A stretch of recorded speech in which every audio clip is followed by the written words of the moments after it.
The organization develops, updates and implement a hospital formulary എന്ന MOMൻ്റെ രണ്ടാമത്തെ സ്റ്റാൻഡേർഡിൻ്റെ രണ്ടാമത്തെ ഒബ്ജക്റ്റീവ് എലമെൻറ്റ് അതിങ്ങനെയാണ്: the list is reviewed and updated collaboratively by the multi disciplinary committee at least annually. വർഷത്തിലൊരിക്കലെങ്കിലും നമ്മളുടെ multi disciplinary committee നമ്മൾ വാങ്ങുന്ന സാധനങ്ങൾ റിവ്യൂ ചെയ്യണം, നമ്മുടെ ഫോർമുലറിയിലുള്ള കാര്യങ്ങൾ റിവ്യൂ ചെയ്യണം. നമ്മൾ ഫോർമുലറിയിൽ ഉൾപ്പെടുത്താതെ കഴിഞ്ഞ വർഷം വാങ്ങിയ മരുന്നുകൾ ഫോർമുലറി ഇല്ലാത്തത് ഏതൊക്കെ വാങ്ങി എന്ന് നമ്മൾ റിവ്യൂ ചെയ്യണം. ഞാനൊരു ഹോസ്പിറ്റലിൽ ട്രീറ്റ്മെൻറ്റുമായിട്ട് ബന്ധപ്പെട്ട് കണ്ട വലിയ കൗതുകകരമായൊരു കാര്യമുണ്ട്. അവിടെ ചില മരുന്നുകളുടെ പർച്ചേസിൽ വന്ന വലിയ പ്രൈസിങ്ങും അതിന് സെയിം മോളിക്കൂളിൻ്റെ പ്രൈസുമായിട്ട് 5-10 ഇരട്ടി പ്രൈസ് ഡിഫറൻസ് അതിനുണ്ട്. ഞാൻ സ്വാഭാവികമായിട്ടും നമുക്ക് അത്തരത്തിലൊരു മെക്കാനിസം ഉണ്ട് ആ ഡിഫറൻസ് ഉള്ളതിനെ കണ്ടുപിടിച്ച് തരാനായിട്ട് നമ്മുടെ കോക്പിറ്റിൻ്റെ സയൻറ്റിഫിക് ഇവാലുവേഷനിൽ കൂടെ കടന്നു പോകുമ്പോൾ നമുക്കത് കാണാൻ പറ്റും.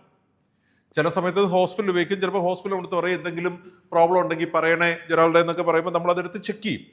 അങ്ങനെ കണ്ടിട്ട് ഞാൻ അതിനെക്കുറിച്ച് അന്വേഷിച്ചപ്പോൾ എനിക്ക് മനസ്സിലായത് ആ സ്പെസിഫിക് ട്രീറ്റ്മെൻറ്റ് നടത്തുന്ന ഡോക്ടർ റെക്കമെൻഡ് ചെയ്ത മരുന്നാണ്.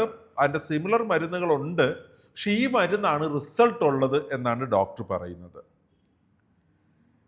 അതുകൊണ്ടാണ് അവരുടെ ഫോർമുലറി ലിസ്റ്റിൽ അവർ ക്രിയേറ്റ് ചെയ്യാത്തതാണെങ്കിലും ഈ മരുന്ന് സ്ഥിരമായി വാങ്ങുന്ന ഡോക്ടർ ഇത് മാത്രമേ എഴുതൂ, ആൾട്ടർനേറ്റ് കൊടുക്കാൻ പറ്റില്ല, ഇത് തന്നെ കൊടുത്തിരിക്കണം, ഡോക്ടർ ഇത് വെരിഫൈ ചെയ്യുന്നുണ്ട്. അങ്ങനെ ഞങ്ങളൊരു റിവ്യൂ നടത്തി നമ്മുടെ കോണ്ടാക്റ്റുകളൊക്കെ വെച്ച്. അപ്പോൾ നമുക്കൊരു കാര്യം മനസ്സിലായത്, ആ മരുന്ന് പ്രൊഡ്യൂസ് ചെയ്യുന്ന കമ്പനിയുടെ വൺ ഓഫ് ദ ഓണറാണ് ഈ ഡോക്ടർ, പാർട്ട്ണറാണ്.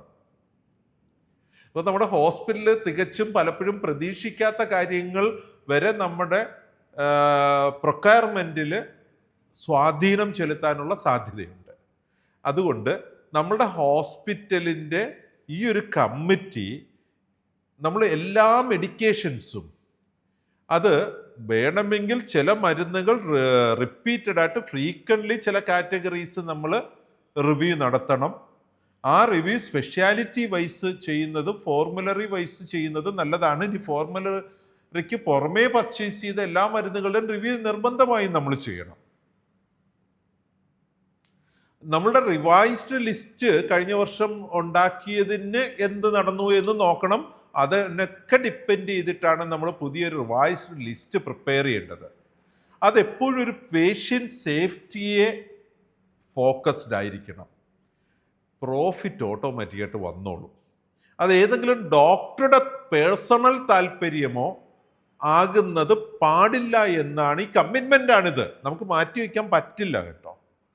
സോ നമ്മളുടെ പേഷ്യൻ്റ് സേഫ്റ്റി, ആ ഡ്രഗിൻ്റെ അഡ്വേഴ്സ് റിയാക്ഷൻസ്, ഡിസീസ് പാറ്റേണിൽ അതിനുണ്ടാക്കാൻ കഴിയുന്ന ചേഞ്ചസ്, ആ ഡ്രഗ് മൂലം ഉണ്ടാകുന്ന ഡ്രഗിൻ്റെ റെസിസ്റ്റൻസ് പാറ്റേൺ, കോസ്റ്റ് ഒരു വലിയ ഫാക്ടറാണെന്നേ. സാധാരണ മനുഷ്യന് അഫോർഡ് ചെയ്യാൻ പറ്റണം. ഈ റിവ്യൂവിൽ ശ്രദ്ധിക്കേണ്ട കാര്യങ്ങൾ വളരെ പ്രധാനപ്പെട്ടതാണ്. ഡിസീസ് ചേഞ്ച് ആകുന്നുണ്ടോ, അതിൽ അഡ്വാൻറ്റേജ് കിട്ടുന്നുണ്ടോ, വളരെ ഇമ്പോർട്ടൻ്റ് ആണ്. സോ